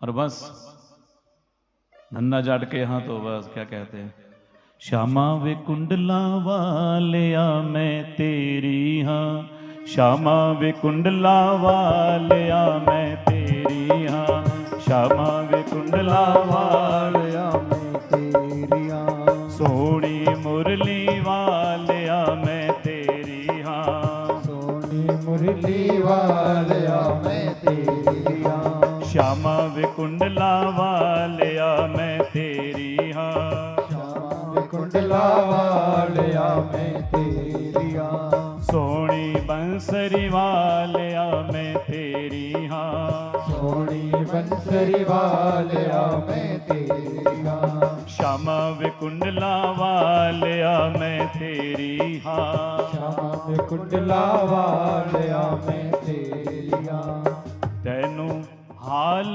दिलां दे सुनावा तैनू हाल दिलां दे सुनावा मोढे उते सर रख के तैनू हाल दिलां दे सुनावा के मोढे उते सर रख के तैनू हाल दिलां दे सुनावा के मोढे उते सर रख के ओ श्यामा वे कुंडला वालिया मैं तेरी हाँ श्यामा वे कुंडला वालिया मैं तेरिया सोनी मुरली वालिया मैं तेरी हाँ सोनी मुरली वालिया मैं तेरी हाँ। बोली वृंदावन बांके बिहारी लाल की। ओ कन्हैया वो गोविंद धन्ना जाट के संग रहते हैं। इसी प्रकार भगवान मेरे भोले बाबा शिलाद ऋषि की तपस्या से प्रसन्न होकर के देवराज इंद्र के रूप से बदल करके भोलेनाथ के रूप में आ गए। बोले हम तो आपकी परीक्षा ले रहे थे कि क्या वास्तव में आपके मन में हमारे प्रति भक्ति श्रद्धा विश्वास है कि नहीं। यदि थोड़ा भी श्रद्धा विश्वास हम समर्पित तो हो जाएं भगवान के प्रति। और इस प्रकार से जब महादेव ने दर्शन दिए बोले वरदान मांगो। बोले महादेव बस मुझे आपकी तरह पुत्र चाहिए अयोनिज। बोले गर्भ में ना जाए सीधा पुत्र रूप में ही आए। शिलाद ऋषि ने जब इस प्रकार कहा भगवान कहते हैं महादेव अपने जैसा ढूंढने कहाँ जाएंगे। हम तो वन पीस ही हैं। हमारी तरह कोई दूसरा संसार में है ही नहीं। है कोई भोलेनाथ की तरह। बोले कोई बात नहीं। जब इस प्रकार से कहा तो बोले अब आप सरिस खोजी कहीं जाई। बोले अपनी तरह कहाँ खोजूंगा मैं ही तुम्हारा पुत्र बन के आऊंगा। इस प्रकार से कहा। और जब शिलाद मुनि ने प्रार्थना की तो भगवान शिव ही छोटे से नन्हे से बालक के रूप में आए हैं। और बालक के रूप में आए ब्रह्मा जी कहते हैं नारद फिर ये बालक धीरे धीरे जब बड़ा हुआ तो वरुण देव और देवराज इंद्र ही आए हैं वेश बदल करके। बतलाया बोले इस बालक की आयु तो केवल 1 वर्ष शेष रही है। पिता को बतलाया। पिता उदास हो गए। नंदी ने पूछा पिताजी क्या हुआ। बोले तुम्हारी आयु शेष नहीं है 1 वर्ष शेष बची है। बोले आप चिंता मत करिए मैं भगवान शिव की तपस्या करूंगा। भगवान शिव तो महाकाल हैं वो तो मृत्युंजय हैं मृत्यु को भी जीतने वाले हैं। ऐसा ही है ना। ओम त्र्यंबकम यजामहे सुगंधिम पुष्टिवर्धनम उर्वारुकमिव बंधनान् मृत्योर्मुक्षीयमामृता। वह तो सब प्रकार के संकटों को दूर करने वाले हैं। वो तो मृत्यु से अमरता की ओर लेने वाले हैं ले जाने वाले हैं। संसार के बंधनों को दूर करने वाले हैं। वो महादेव सबके रक्षक हैं। पिताजी आप चिंता मत करिए मैं उनकी शरण ग्रहण करता हूं। और उस नंदी ने शिवलिंग बना करके महादेव की पूजा करना प्रारंभ कर दिया। निरंतर यही है भक्त के लक्षण। जीवन में संकट आए ना कैसी भी दशा आए स्थिति आए भगवान का भजन नहीं छोड़ना। यहां तो क्या होता है कि थोड़ा सा कहीं पीड़ा आ जाए संकट आ जाए तो क्या करते भगवान को उलाहना दे देते हैं कि भगवान तूने ऐसा क्यों किया ऐसा क्यों किया हमारे साथ ही क्यों ऐसा होता है। हम तो बड़ी माला घुमाते हैं पूजा करते हैं मंदिर जाते हैं फिर भी हमारे जीवन में संकट आता है। हाँ? और भगवान का नाम यदि हम ले रहे हैं ना एक बात ध्यान रखना कि भगवान का नाम यदि हम ले रहे हैं तो हम परम सौभाग्यशाली हैं। चाहे वो किसी ग्रह के कारण ले रहे हैं, किसी भय के कारण ले रहे हैं, पर कारण तो है। वो कारण कोई भी बन रहा है, चाहे कोई ग्रह बन रहा है, कोई हमें किसी ने भय दिखाया, भय के कारण, रोग के कारण भी यदि भगवान का नाम लिया जा रहा है तो भी समझ लीजिए हम सौभाग्यशाली हैं, क्योंकि भगवान को अपना नाम हमारे मुख से बुलवाना है। वो तो बहाना बना रहे हैं, समझ गए। तो नंदी ने पूजा प्रारंभ की, भगवान शिव प्रसन्न हो गए, प्रकट हो गए, बोले हम आपकी तपस्या से प्रसन्न हैं, महादेव आपकी जय हो। बस आप प्रसन्न हो गए, अब मुझे कुछ नहीं चाहिए। अब चाहे मेरा शरीर छूट जाए, तन छूट जाए, मुझे कुछ नहीं चाहिए, क्योंकि जिसे आप मिल जाते हैं उसे सब कुछ मिल जाता है। और जिसे महादेव के दर्शन हो गए उसको क्या चाहिए। अब महादेव कहते हैं, बोले भक्ति भवतु में देवी पाद्योस्ते सदा वराह। नंदी फिर भी कुछ मांग लो ना।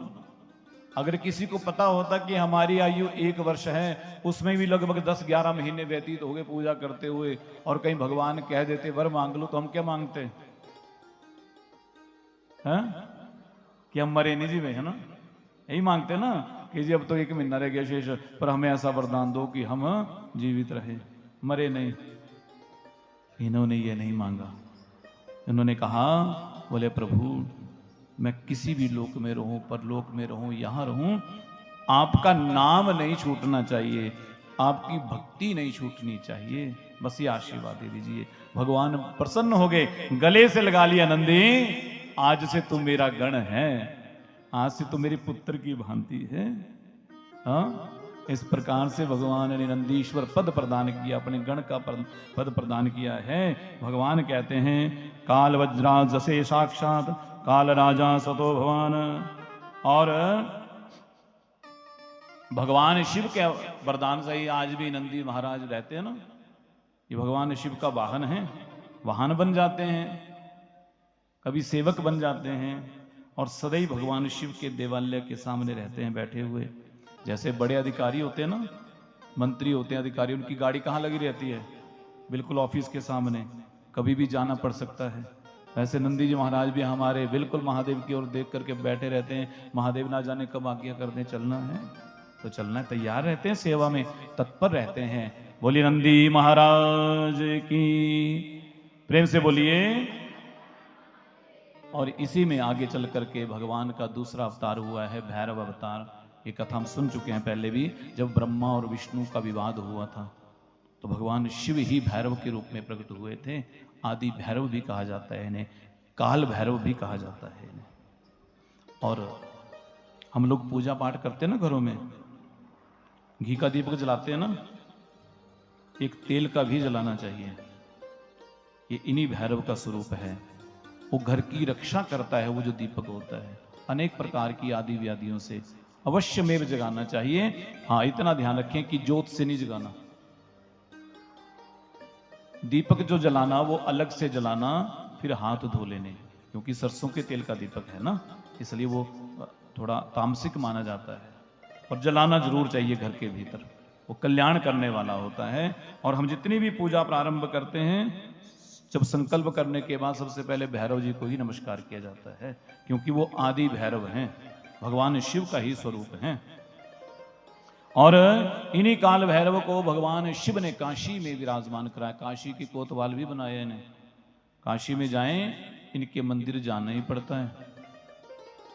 इनकी पूजा के नहीं करेंगे तो विश्वनाथ प्रसन्न नहीं होते। भगवान शिव ने वरदान दिया, बोले यावद वाराणसी दिव्याम पुरी में शाम गमिष्यति तावत तम भीषणम काल मनु गच्छो ग्ररूपिणम। बोले आज से आप काशी के कोतवाल हो, थानेदार हो, और जब तक थानेदार की परमिशन ना हो तब तक कोई प्रवेश कर ही नहीं सकता। पर आजकल तो लोग कैसे घूमते हैं, जाली मोहर लगाते हैं, आधार कार्ड लेते हैं और चल पड़ते हैं लोगों के घरों में मांगने, फेरी लगाने। पर काशी में ऐसा नियम है, बड़े से बड़ा व्यक्ति भी हो, काल भैरव जी के चरणों में नतमस्तक होना ही पड़ता है।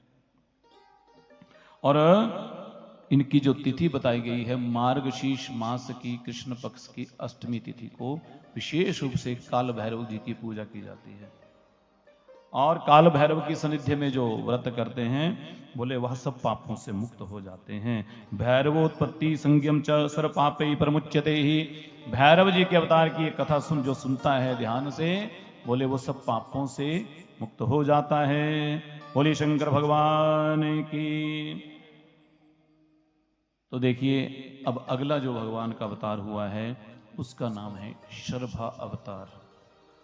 शिव पुराण के अनुसार कश्यप की जो पत्नी दिति है, उनके दो पुत्र हुए थे, हिरण्याक्ष और हिरण्यकश्यप। जो हिरण्याक्ष और हिरण्यकश्यप ये दोनों भगवान के ही पार्षद थे। दोनों भगवान के पार्षद थे, जय और विजय। वैकुंठ में रहते थे, पहरेदार थे। पर यदि भक्त और भगवान के बीच में कोई आ जाए, विघ्न पैदा करे भक्ति में, भगवान भक्त को भगवान से मिलने के लिए, तो उसे असुर योनि में जाना पड़ता है, उसे राक्षस बनना पड़ता है। ये ध्यान करना हमेशा। आप कथा सुनने भी आते हैं ना, और कथा में क्या होता है, श्रोताओं का भाव भगवान से जुड़ा होता है। जब भी कहीं कथा सुनने जाओ, जब कथा प्रारंभ हो गई तो गलती से भी आगे नहीं जाना, समझ गए? क्योंकि यदि आप आगे गए तो सबके तार टूट जाएंगे, बीच में विघ्न आ जाएगा। तो ये तो भगवान के पार्षद थे, इनको मुक्त करने के लिए तो भगवान स्वयं अवतार लेकर के आ गए। हमारे आपके लिए नहीं लेंगे भगवान अवतार, हमें तो पता नहीं कितनी योनियों भटकना पड़ेगा, पाप लग जाएगा ना। इसलिए कभी भी जहां भी कथा, कहीं भी जाओ, कथा जब प्रारंभ हो गई हो तो चुपके से आसन जहां मिले बैठ जाओ, बस ध्यान से कथा को सुनिए। इस प्रकार से अब क्या हुआ, हिरण्याक्ष तो धरती मैया को ले गए रसातल में। वराह भगवान ने आकर के हिरण्याक्ष का उद्धार किया। बोली वराह भगवान की। इनके भाई हैं हिरण्यकश्यप, पत्नी का नाम है कयाधु।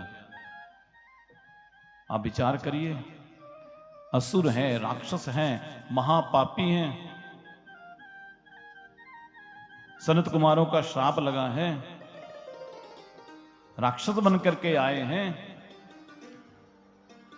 भगवान की तपस्या करने गए, देवराज इंद्र ने तोता बन करके तपस्या में बिगड़ डाल दिया। वहां जाके, क्योंकि अपने आप को नारायण का शत्रु समझते थे कि नारायण ने ही वराह बन करके हमारे भाई को मारा है, इसलिए नारायण कदापि हमारा मित्र नहीं हो सकता। इसलिए इनको नारायण के नाम से ही नफरत हो गई थी, बैर रखते थे। अब उस तोते ने वहां जाके नारायण नारायण ही कहना प्रारंभ कर दिया। पर इनकी जो पत्नी कयाधु थी ना, वो भक्त थी भगवान की। बेशक पति बैर रखते थे, पर ये भगवान की भक्ति करती थी, चाहे मन में ही करती थी। और मन तो इसका होता था कि पतिदेव भी भगवत सेवा में लगे, पर पति को भय के मारे बोल नहीं पाती थी। आज जब तपस्या करने गए तो वो तोता बन के आए देवता, नारायण नारायण कहने लगे। तो नारायण कहने लगे तो इनका ध्यान ही ना लगे, क्योंकि शत्रु का नाम सुन लेना हम लोग। आप कथा सुनने बैठे हैं ना, और कथा में बड़ा मन लगाए आपका, और कहीं गलती से जिससे आपके विचार नहीं मिलते, कोई आपका थोड़ा शत्रु भाव वाला व्यक्ति है, कोई कहीं कथा में उसकी याद ही आ जाए तो क्या होता है, सारा भाव भक्ति दूर हो जाती है। बस फिर उसकी बातें याद आने लगती हैं। और गलती से कहीं कथा में बैठ ही जाए ना, दिखाई दे जाए हमें, बोले ये भी आ गया, सारा भाव भक्ति समाप्त। उसी प्रकार हिरण्यकश्यप जब तपस्या करने के लिए गया तो नारायण का नाम सुना तो मन लगा ही नहीं। नारायण का नाम बार बार आए तो मन लगे ही ना, तपस्या छोड़ के आ गया। पत्नी ने कहा आप आ गए? बोले हाँ देवी, हमारा मन नहीं लगा। बोले क्यों? बोले वहां जब हम बैठे थे ना, वहां एक तोता बार बार आके नारायण नारायण बोल रहा था। पत्नी बड़ी प्रसन्न हुई, बोली इसने तो भगवान का नाम ले लिया, इस असुर ने भगवान का नाम ले लिया, जान गई इसमें भगवान की ही कोई लीला है। बोले क्या कहा आपने? बोले नारायण नारायण कह रहे थे। हाँ, अब तो कयाधु को लगा अब तो नाम रटाना है आज का दिन, इनसे जैसे मर्जी हो जाए। अब तो थोड़ी देर बाद आई पानी लेकर के, अच्छा ये बताओ क्या कहा था वो तोता, क्या मुझे नहीं लगा पता, मेरे ध्यान नहीं रहा। बोले बोला ना एक बार हमारे बैरी का शत्रु का नाम ले रहा था, नारायण नारायण। अच्छा नारायण कह रहा था? हाँ अच्छा कोई बात नहीं। थोड़ी देर में भोजन लेके आई, बोले अच्छा अब पानी पिया तो भी नारायण बोल करके पिया ना, वो नारायण नाम से वो पानी शुद्ध हो गया। वो चरणोदक बन गया भगवान का। भोजन की थाली जब रखी तो पूछा, बोले अच्छा अब बताओ क्या बोल रहे थे। वो जानती है ये भोजन को कैसे अमृत करना है। अब भोजन की थाली सामने थी तो कह दिया, बोले बोला नहीं तुझसे, वो कह रहा था नारायण नारायण। बोले अच्छा, बोले ठीक है भोजन करो। अब तो भोजन से वो प्रारंभ करने से पहले भगवान का नाम हो गया, भोजन मंत्र हो गया, भोजन के दोष दूर हो गए। आज नारायण का नाम ले रहा है। जब सोने को गए ना तो दोबारा पूछा, बोले क्या कह रहे थे। बोले नारायण नारायण। आज कयाधु ने गर्भाधान किया, नारायण का चिंतन हुआ। नारायण का चिंतन करते करते उसके गर्भ में भगवान का ही भक्त आ गया है। आज हिरण्यकश्यपु, देखिए मैं तभी तो कह रहा था आपको, पहले भी कहा मैंने कि यदि मां चाहे तो असुर के घर में भी भक्त को पैदा कर सकती है। कौन चाहे? मां चाहे तो। और यदि मां ना चाहे तो ऋषि के घर में रावण को पैदा कर सकती है।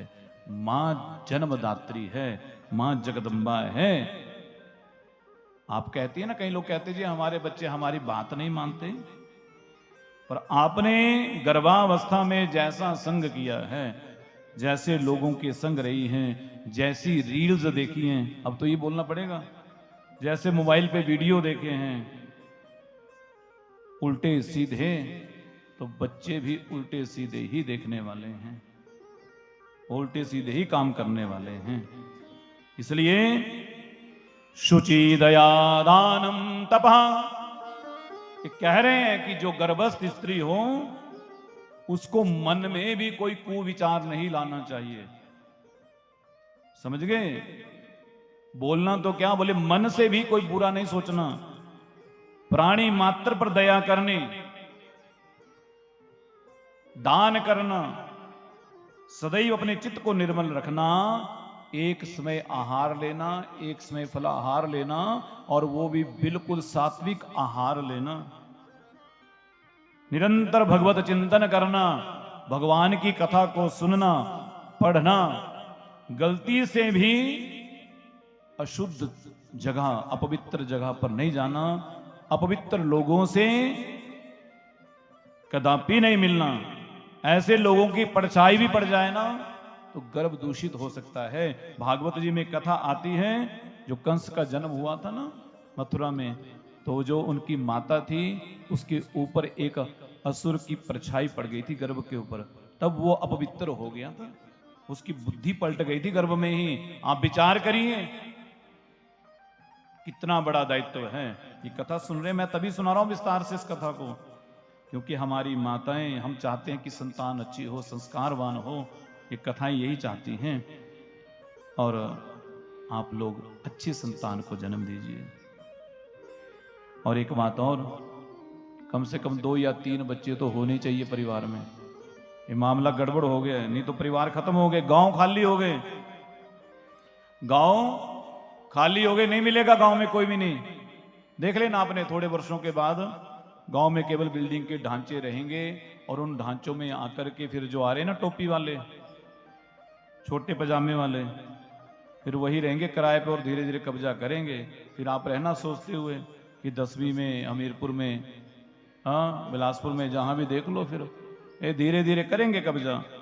हम लोग तो जा रहे शहरों में, फ्लैट ले रहे हैं जाकर के अपने घर को छोड़ करके, और उन फ्लैटों में वो कैदी वाली जिंदगी। खासकर आपको पता होगा जब लॉकडाउन लगा था, सब दौड़ रहे थे घर की ओर, सारे खेत कर दिए साफ।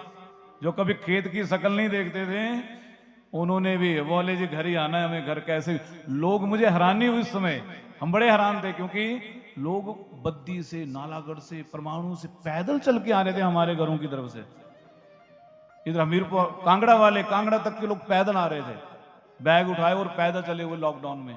गाड़ियां तो बंद थी, और कहीं पुलिस वाले मिल जाते तो उनको वहीं क्वारंटाइन कर देते। और हमें कहीं, हम वहाँ भोजन की व्यवस्था में थे कई जगह, तो कहीं कांगड़ा के लोग, कहीं हमीरपुर के, स्कूलों में रखे हुए, फिर जो मिल गए वो पकड़ लिए, वहीं डाल दिए, चलो बंद किया। फिर आई घर की याद। और अब तो विडंबना ये हो गई कि अगर कहीं गलती से एक बच्चा हो गया तो माताएं कहती हैं बस जी अब दूसरा नहीं देखना। और धीरे धीरे क्या हो रहा है, गांव खाली हो गए हैं। शायद आपके गांव में भी ऐसी व्यवस्था हो गई हो, 2-4 घर तो ताले लगे मिलेंगे हर गांव में, 5-7 घर ऐसे, और धीरे धीरे वो संख्या बढ़ रही है। बढ़ने का कारण यही है कि हमने रिश्ते ही खत्म कर दिए। अब अगली पीढ़ी को ना ताई मिलेगी, ना चाची मिलेगी, ना मासी मिलेगी, ना बुआ मिलेगी। मिलेगी? नहीं मिलेगी ना। अब तो आंटी अंकल मिलेंगे, वो भी अपने घर वाले नहीं मिलेंगे। कौन मिलेंगे? वो भी बाहर वाले आंटी अंकल बनेंगे। घर का रिश्ते तो खत्म हो गए, ब्लड रिलेशन तो बस वहीं सीमित हो गया। और जो बच्चा है उसको बताया ही नहीं है कि ये तेरी ताई है। नहीं नहीं, तू बेटा पढ़, तेरा काम है पढ़ना। क्या करना है? तुझे पढ़ना है, तुझे किसी से नहीं मिलना, तुझे तो पढ़ाई करनी है। और पढ़ता रहे, बस पढ़ाई कर दो बस, तुझे और कुछ नहीं करना। पढ़ाई करके करना क्या है? बोले तुझे नौकरी करनी है। क्या करनी है? नौकर बनना है, मालिक नहीं बनना। क्या बनना? नौकर। वो नौकरी वाले संस्कार दे दिए, और वो नौकर जब बन जाता है तो माता पिता को भूल जाता है, क्योंकि हमने उसे संबंध बताए ही नहीं, उसे हमने घर में संस्कार दिए ही नहीं, उसे हमने कभी रामायण सुनाई नहीं, उसे बताया नहीं बेटा राम लखन भरत शत्रुघ्न भाई, चारों भाइयों में कितना प्रेम था। भाई होते क्या है उसे पता कैसे होगा जब राही अकेला घर में? बहन क्या होती है उसे क्या पता? हाँ? और अंग्रेजों के पीछे ऐसे बन गए, बस क्या कहें, मामला गड़बड़ है। पर मुझे लग रहा है ब्रेक हो गया है। प्रेम से बोलिए, ये ब्रेक ने बड़ा मामला गड़बड़ किया इस बार। हाँ? अगली बार से ब्रेक नहीं करना प्लीज, चाहे कोई भी आए। ब्रेक से ना फिर वो आनंद टूट जाता है सारा। अभी थोड़ा कथा में रस आने लगा था, उतनी देर को ब्रेक का समय हो गया। अब ब्रेक के बाद फिर पता नहीं लगता समय का कब हो जाता है।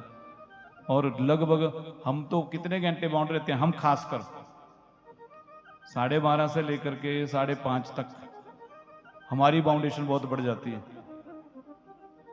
क्योंकि आधा घंटा ये बीच में फिर सारा बड़ा भारी टाइम हो जाता है।